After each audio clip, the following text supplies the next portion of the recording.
আজকের ভিডিওতে খুবই ছোট্ট একটি রেমেডি সম্পর্কে বিস্তারিত তথ্য আপনাদের জানাবো। তো রেমেডিটি ছোট হলেও 3টি রোগের জন্য ভীষণভাবে কার্যকারী। তো রোগ 3টি হচ্ছে কি, পক্ষাঘাত, সায়াটিকা আর হচ্ছে ক্র্যাম্পিং। ক্র্যাম্পিং মানে হচ্ছে খিঁচুনি, ওই যে হাত পায়ের বাঁকা হয়ে যায়, খিঁচুনি যায়, টেনে ধরে আঙুল বাঁকা হয়ে যায়। এই 3টি রোগের জন্য ঔষধটি কিন্তু যদি লক্ষণ বুঝে ব্যবহার করা যায় তাকে একেবারেই অব্যর্থ ফল পাওয়া যায়। তো প্রথমে আমি ঔষধটির নাম লিখে নিই। এবার এই ঔষধটির নাম হচ্ছে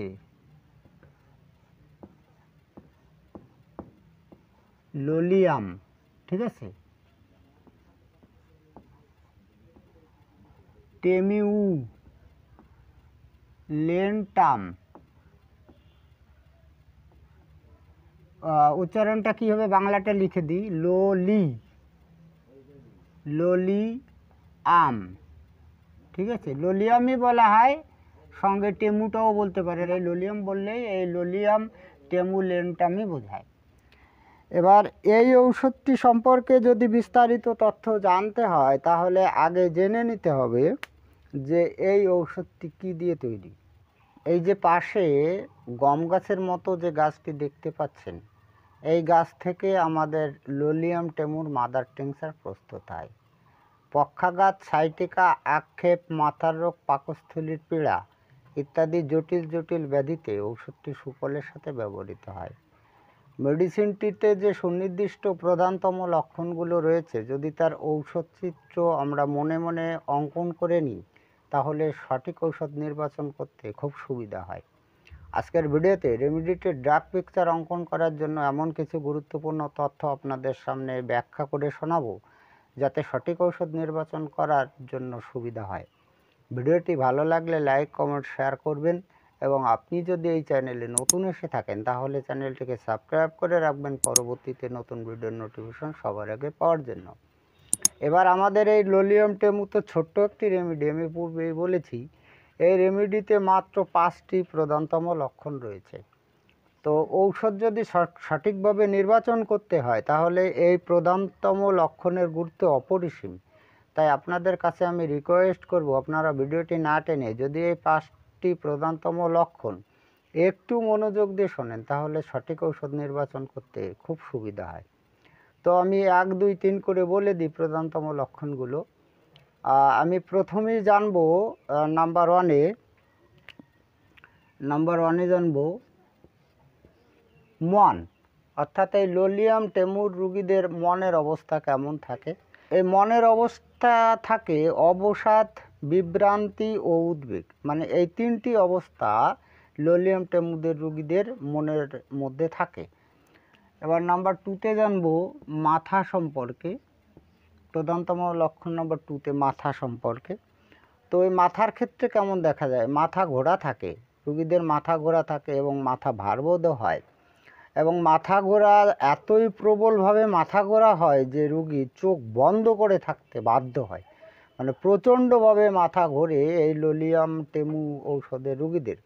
এবার আমি তো প্রথমেই বলেছি যে এই ঔষধটি পক্ষাঘাত, সায়াটিকা এবং আক্ষেপ এই 3টি রোগের পক্ষে ভালো কাজ করে।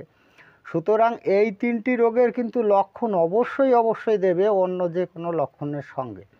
তো রুগী যদি এই 3টি রোগের যে কোনো একটি বা 2টি রোগে আক্রান্ত হয়, সেই ক্ষেত্রে যদি আপনি এই মাথার এই লক্ষণগুলো পান আমি যেগুলো বললাম, তো সেক্ষেত্রে আপনি নির্বিঘ্নে ব্যবহার করতে পারেন আমাদের এই লোলিয়াম টেমু।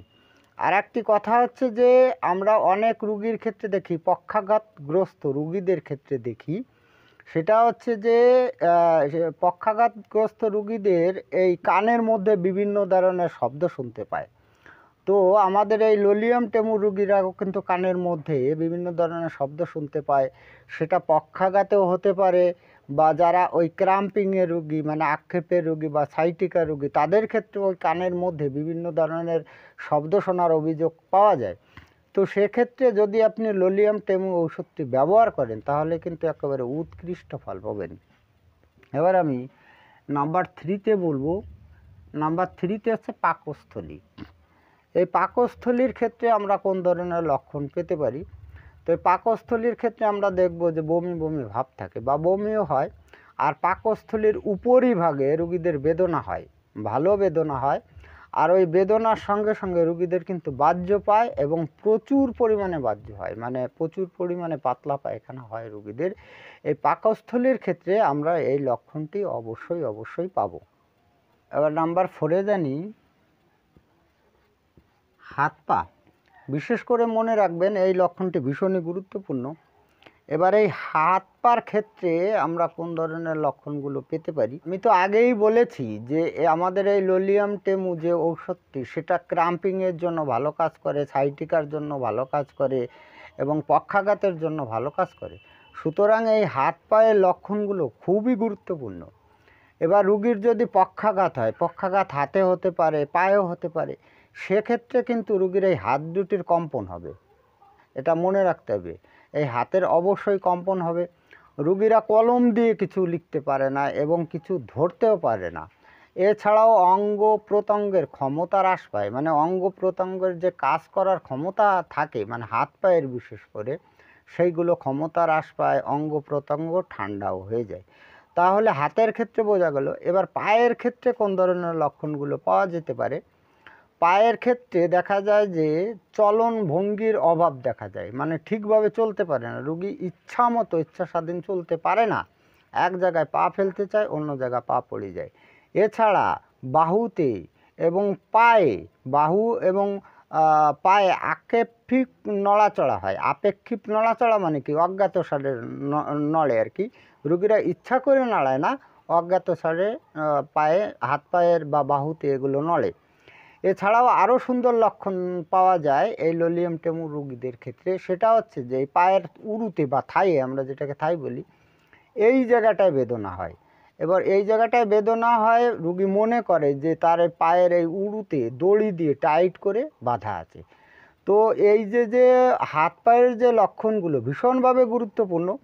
এবার সেটা পক্ষাঘাত রুগীরও হতে পারে, বা সাইটিকার রুগীরও হতে পারে, বা ক্রাম্পিংয়ের রুগীদেরও হতে পারে। হাত পায়ের এই ধরনের লক্ষণ থাকলে আপনি কিন্তু সেই রুগীকে এই ঔষধ ব্যবহার করতে পারেন। এবার আমি সর্বশেষ নাম্বার 5-এ জানবো ঔষধের শক্তি আর ডোজ। এই ঔষধটি 30 শক্তি ভালো কাজ করে। যে সমস্ত ডক্টর বাবুরা এই ঔষধটি ব্যবহার করেছেন তারা দেখেছেন এই ঔষধের 30 শক্তি মানে 30 শক্তি ভালো কাজ করে। তো 30 শক্তি অবশ্যই দিনে 2 বার ব্যবহার করতে হবে এবং সেটা কিন্তু সূক্ষ্ম মাত্রায়। এবার সূক্ষ্ম মাত্রার ডোজ আপনি কীভাবে বানাবেন সেটা হচ্ছে, আমি অর্ডিনারি একটা পন্থা বলে দিচ্ছি। আপনাকে 500 ml ড্রিঙ্কিং ওয়াটার নিতে হবে, 500 ml।